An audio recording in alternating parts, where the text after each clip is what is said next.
Eu achei que nunca fosse chegar a esse ponto da minha vida, que é a grande dúvida que todo estudante de direito tem, que é a pergunta: quem fiscaliza o fiscal? Essa é a grande dúvida jurídica, moral, ética de todo Estado democrático de direito. Quando existe um direito, existe um judiciário que deve zelar por ele. Quando a última instância o desrespeita, o que pode ser feito? Vamos trazer esse debate e, como bem lembrou aqui o professor Capês, né, no último bloco, nenhum país vai querer se aventurar a fazer negócios com um país em que a lei é infringida tão escancaradamente. Certo, Tomé? Veja aí a Venezuela, veja aí a Cuba. As parcerias, os acordos, eles tendem a assumir quando você não encontra segurança jurídica. E aí, Capês, o que pode ser feito com relação aos três poderes? O Congresso pode fazer alguma coisa? O que pode ser feito? Porque existe uma guerra clara que foi aberta e metade da população está se recusando a enxergar a realidade e viver na ficção, como muito bem disse a Deise aqui, ao se referir aos cidadãos de um Estado totalitário. Olha, a Constituição Federal diz que os poderes constituídos são independentes, mas eles são harmônicos. Então, eu acredito que, em primeiro lugar, nós devemos dar uma chance à democracia, apostar numa discussão, numa harmonia que leve a uma rediscussão das competências constitucionais dos tribunais superiores. O Supremo Tribunal Federal está sobrecarregado julgando recursos extraordinários de casos concretos. O Supremo tem que ser uma corte constitucional que vai julgar apenas efetuar controle concreto, por meio de ação de controle abstrato, por meio de ação direta de constitucionalidade. Tem que discutir os grandes temas da nação. Ele não pode ficar pontuando questões jurídicas e se desgastando com o chefe do Poder Executivo, como vem ocorrendo. E o caso do Tribunal Superior Eleitoral, nós temos que ter um mecanismo mais rápido, mais eficiente para cassar resoluções, o poder de expedir resoluções claramente contrárias à Constituição e à legislação em vigor. Então, é necessário que, na medida em que o Supremo Tribunal Federal não está coibindo de maneira rápida e eficiente, é preciso discutir como fica o processo democrático quando um dos lados se diz rotineiramente prejudicado pelo Poder Judiciário e coloca em risco a sua imparcialidade. Isso tem que ser levado à discussão de um ponto de vista harmônico, mas nós temos que progredir, nós temos que avançar. Como está, o sistema hoje traz uma enorme insegurança jurídica e prejudica o país. Agora, o que é estar sobrecarregado, Capês? E qual que é o critério que se utiliza para saber o que julgar primeiro? Porque eu já ouvi muita gente dizer, eles estão sobrecarregados, mas quando acontece qualquer coisa relativa ao presidente Bolsonaro, eles julgam no dia. E aí você pega lá coisas que estão lá há anos, né? Renan Calheiros, por exemplo, tem um monte de coisa acontecendo lá, tá prescrevendo tudo porque ninguém julgou. Qual é o critério disso tudo? Parece que tudo que é a favor da integridade, do respeito, dos valores, fica um pouco para depois. E as coisas que são interessantes são julgadas naquele determinado momento, principalmente no momento eleitoral que nós estamos, num Brasil polarizado, num país que não dorme à noite, com a preocupação de voltar para cá o que aconteceu no passado, que é o que a grande maioria do Brasil não quer. Então eu queria entender quais são os critérios. E como nós, brasileiros, temos um sentimento muito diferente de quem é técnico, porque existe a legalidade e a moralidade. Nós vimos já dinheiro na cueca, nada aconteceu. Nós já vimos milhões em apartamentos, nada aconteceu. Nós vimos acabarem com a Operação Lava Jato, com as decisões da 13ª Vara de Curitiba, do TRF4, desembargadores de Brasília. Vemos darem de novo direito político para um homem que fez muito mal ao Brasil, e não sou eu que te estou dizendo. Nós vimos isso nos jornais. Devolveram 6 bilhões para o país. E sabe o que parece? Que todo mundo passa a mão na cabeça e que nada aconteceu. E o pior de tudo, não temos mais liberdade de expressão para poder dizer o que aconteceu. Você não pode mais dizer onde o Lula morou em alguns anos atrás. Você não pode mais dizer, olha o cuidado que eu estou tendo aqui para dizer uma coisa que aconteceu. Que mundo que nós estamos vivendo? Aonde vai parar o Brasil? Nós vamos ter que fazer debate em mímica. Eu quero Vocês não reiterar. sentem? Por favor, Deise. Capês, eu vou pegar a esteira do Tomé aqui, eu quero mais algumas respostas. Assim, tu falou aqui em avançar, né, nos próximos anos. E aí eu te pergunto o seguinte, em 2018 a gente teve uma renovação de 68% do Congresso Nacional. Agora em 2022 a gente teve 39%, ou seja, uma renovação pequena. Alguns dos que estão ali, que são chamados de renovação, são parentes dos políticos que não se reelegeram, não tentaram a reeleição, mas 294 deputados foram reeleitos. Como avançar? Bom, então são duas perguntas, né? Olha, eu vou deixar a resposta aqui, eu só vou fazer um apanhado. O Tomé coloca aqui a questão. O que a gente faz, por exemplo, com esse subjetivismo? Esse subjetivismo é uma questão processual. Não existe, né, um critério na lei. E se não existe na lei foi porque o Congresso não fez. Aliás, fica uma dica aqui para o Tomé Abduch parar para pensar nas nossas leis. Porque a gente só sente isso nesses momentos. Depois eu trouxe lá atrás também o Congresso está vazio, né? Ninguém está fazendo frente ao Poder Judiciário. O Poder Legislativo, o mais representativo, está vazio. E 3, esse problema da subjetividade também atinge a todos nós. Quando, por exemplo, vários idosos entram com uma ação na Justiça Comum, todos têm tramitação prioritária.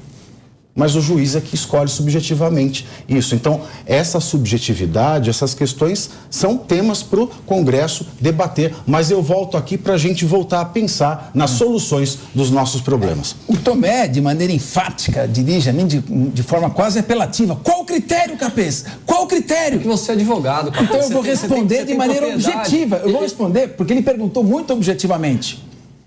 Tomé, qual o critério? Não há critério. Ponto. Então, em primeiro lugar. É o que eu imaginei que você ia responder. Não tem critério nenhum. É de acordo com a vontade de cada um deles. Exatamente. Em segundo lugar, Deise, veja bem, nós temos que respeitar o pleito eleitoral que escolheu os deputados, os senadores, e acreditar que nós possamos suscitar um debate mais transparente, mais claro, em que essas questões sejam colocadas e sensibilizar através da opinião pública. Acho que aqui a Jovem Pan faz a sua parte, ela contribui de maneira decisiva, levando esse debate, permitindo que haja uma participação mais direta da população, cobrando o seu deputado. Mas eu acho que o Congresso Nacional, quando um dos poderes ele fica hipertrofiado, é porque o outro, infelizmente, está atrofiado. Então, o Poder Legislativo não exerce o seu papel, ele não cuida de elaborar leis que sejam mais claras, ele não coíbe esse vácuo, essa ausência de normas claras em determinados pontos, e ele tem que ser cobrado. Não há outra forma, já que vivemos numa democracia representativa, do que cobrar os representantes legitimamente eleitos. Lembrando que todo poder emana do povo e não de uma portaria ou resolução. Bissoli, olha, a exceção aqui do Tomé, que eu tenho certeza que vai ser um parlamentar muito aguerrido, né? Ele é uma pessoa de caráter, nosso amigo, a gente sabe da índole dele. O que você espera da legislação com essa nova formatação do Congresso? Pavinato, eu vou fazer uma provocação aqui um pouco mais radical, eu diria, mas também incentivada pelas reflexões trazidas já pelos colegas. A Deise muito bem trouxe da reforma política, o Capês aqui a respeito da função do Congresso e essa hipertrofia que aconteceu, e da sua provocação, que o Tomé vai muito bem aqui mostrar, puxar essa fila. Cabe ao Congresso. Numa democracia representativa, não tem quem tenha mais legitimidade de fazer algumas discussões com a sociedade do que quem é eleito diretamente pelo voto representativo e ali está no Congresso. E a minha grande provocação é, com todas esses desrespeitos à nossa Constituição, com o fato da nossa Constituição de 88 historicamente ter sido feita logo após uma ditadura militar em que ideias de direita eram associadas à tal da ditadura, e que isso talvez tenha inibido algumas pessoas de trazerem algumas ideias mais conservadoras ou mais ligadas à direita. Eu acho que as urnas mostrou uma coisa muito clara com a renovação que a Deise trouxe aqui em 18 e com essa continuidade de renovação, ainda que menor, mas por talvez manter parte desses já renovados em 18 nas eleições de 22. É que talvez a nossa Constituição precise de uma discussão um pouco mais aprofundada. Eu sou defensor de uma espécie de nova constituinte ou constituinte exclusiva. Hoje, certamente, um novo parlamento constituinte, com as novas influências que a sociedade tem trazido, principalmente de ideias mais de direita, traria um resultado diferente na nossa Constituição. Talvez sem que as cláusulas pétreas estivessem sob discussão, os outros temas precisassem ser revisitados por um parlamento mais equilibrado, com ideias de direita e esquerda, com um parlamento que saberia olhar para o judiciário, inclusive com seus equívocos, e colocar limites. Então eu defendo sim uma espécie de constituinte exclusiva, com um parlamento formado com essa finalidade mais, para que não tivesse interesse político.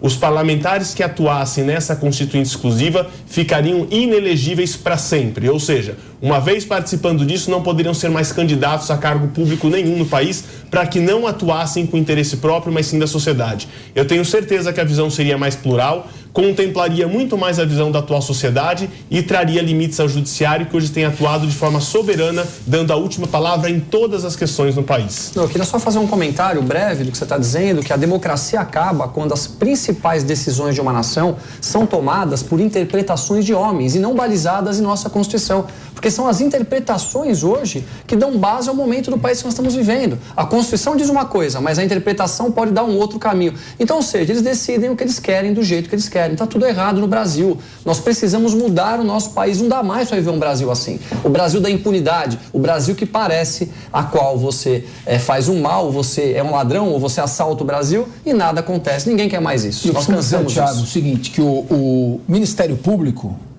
instituição da qual eu faço parte, aliás, há 35 anos, e o Poder Judiciário, desde que você é criança, então? Desde que, com 5 anos de idade eu já estava lá. 5 anos com 5 anos já estava lá.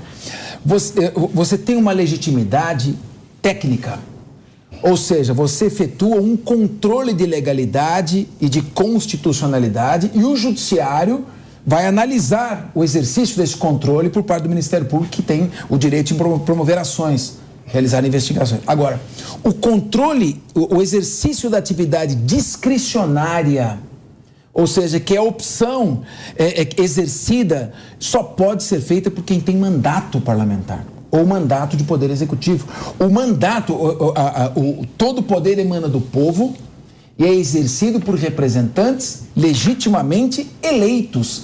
É o mandato popular que dá ao ente público, o agente público, a discricionariedade para fazer as suas seleções, as suas opções. Porque pelo sistema constitucional é como se o próprio povo estivesse fazendo por seu intermédio.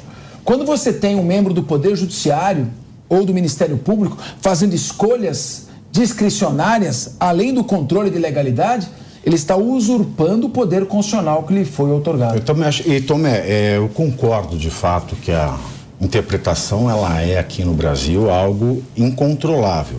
Mas muito disso também vem, né, de uma falha do nosso Congresso. Porque, veja, a lei pode ser clara, matar, pena de tanto a tanto. Mas aí nós temos tanta legislação que vai sendo feita no afã, midiático, que as legislações novas, elas acabam comprometendo as legislações antigas. E se a antiga já era difícil da gente conseguir uma punição, com a dificuldade da nova, ela fica impossível. Eu vou citar um exemplo aqui. O pacote anticrime de 2019, ele trouxe uma instabilidade para o processo penal danada. Absurda. Não se faz mais nada. Então, o Congresso mexeu tanto nesse pacote que foi enviado, né, para a Câmara, depois para o Senado, foi mexido tanto lá dentro do Congresso que o projeto anticrime ele ficou desvirtuado e foi uma das razões pelas quais o André do Rap foi solto. Porque não estabeleceu um dispositivozinho que foi colocado nesse pacote. Então, o Congresso ele tem uma grande responsabilidade nisso. Tiago, você tocou num ponto fundamental. Nosso querido telespectador que está nos assistindo aqui, pacote anticrime. Olha as pérolas. Eu vou citar só uma das pérolas do pacote anticrime. Furto é a subtração sem violência. Você subtrai sem violência ou grave ameaça. Roubo é com violência, com grave ameaça. Pois bem, o furto sem violência, com emprego de explosivos, é crime hediondo. Mas o roubo com emprego de explosivos não é. Eu quero aplaudir. Parabéns, pacote anticrime.